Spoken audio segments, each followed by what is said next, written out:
Iran में बहुत ही खतरनाक प्रोटेस्ट हो रहे हैं इस समय, जिसमें अभी तक 33 लोगों की मौत हो चुकी है और करीब 1500 लोगों को जेल में डाला जा चुका है।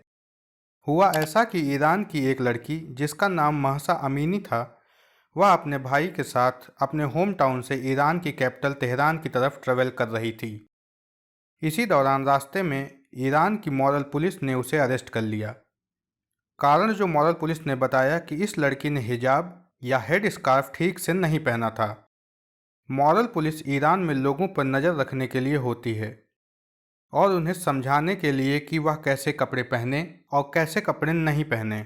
लेडीज़ के पहनावे में शरीर के कौन सा पार्ट दिखना चाहिए, कौन नहीं दिखना चाहिए, इन सभी चीज़ों पर नज़र रखने की जिम्मेदारी ईरान में मॉरल पुलिस की होती है।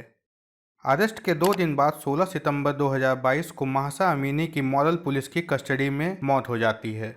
मॉरल पुलिस ने बताया कि उसको एजुकेट करते समय उसे हार्ट अटैक आ गया, जिससे उसकी मौत हो गई। लेकिन पोस्टमार्टम में यह पता चला कि महसा की मौत सर में चोट के कारण हुई है।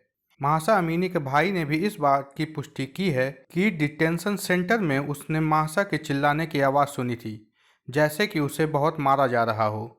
इस डेथ की न्यूज़ फैलते ही ईरान में कई शहरों में प्रोटेस्ट स्टार्ट हो गए, जिसमें महिलाएं बढ़ चढ़कर प्रोटेस्ट कर रही हैं। कई लेडीज हिजाब को जलाकर, तो बहुत सी लेडीज अपने बालों को सड़क पर काटकर, तो कई सोशल मीडिया में वीडियो बनाकर प्रोटेस्ट कर रही हैं। इस प्रोटेस्ट में लेडीज़ के साथ बहुत से जेंट्स का भी सपोर्ट है। आप वीडियोस में देखिए, इन औरतों को यह पता है कि यहाँ की गवर्नमेंट इन लोगों को गायब करवा देगी, इनका पता भी नहीं चलेगा कि ये कहाँ गई, फिर भी ये प्रोटेस्ट कर रही हैं। तो सोचिए इनके ऊपर कितना हैरेसमेंट होता होगा मॉरल पुलिसिंग के नाम पर ईरान में। ईरान शुरू से ही इतना कंजर्वेटिव कंट्री नहीं था। ईरान में 1978 में इस्लामिक रिवॉल्यूशन के बाद इतना हार्ड लाइन और वुमेन राइट्स को दबाने में इजाफा हुआ।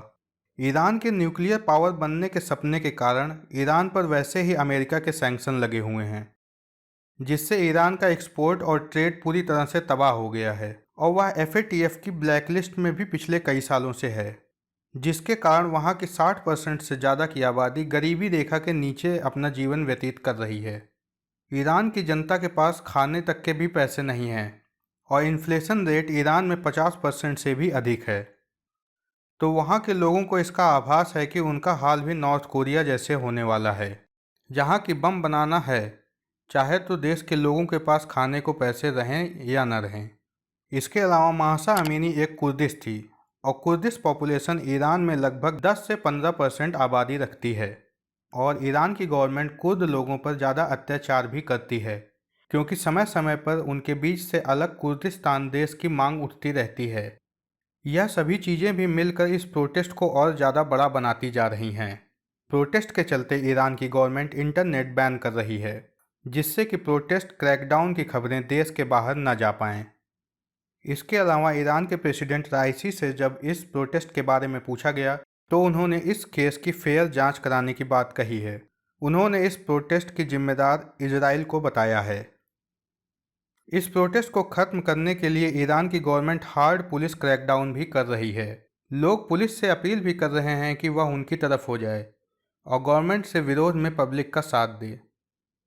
आने वाले समय में देखना होगा कि ये प्रोटेस्ट क्या ईरान में कोई नया रिवॉल्यूशन लेके आता है या वहाँ की गवर्नमेंट इस प्रोटेस्ट को क्रैकडाउन करने में सफल रहती है। आप कमेंट्स में बताइए कि क्या एक देश में लोगों के पास अपनी पसंद के कपड़े पहनने का बेसिक राइट होना चाहिए या नहीं, या ये सभी चीज़ें गवर्नमेंट को ही डिसाइड करनी चाहिए। अगर आपको वीडियो पसंद आया तो वीडियो को लाइक करें, चैनल को सब्सक्राइब करें। जय हिंद।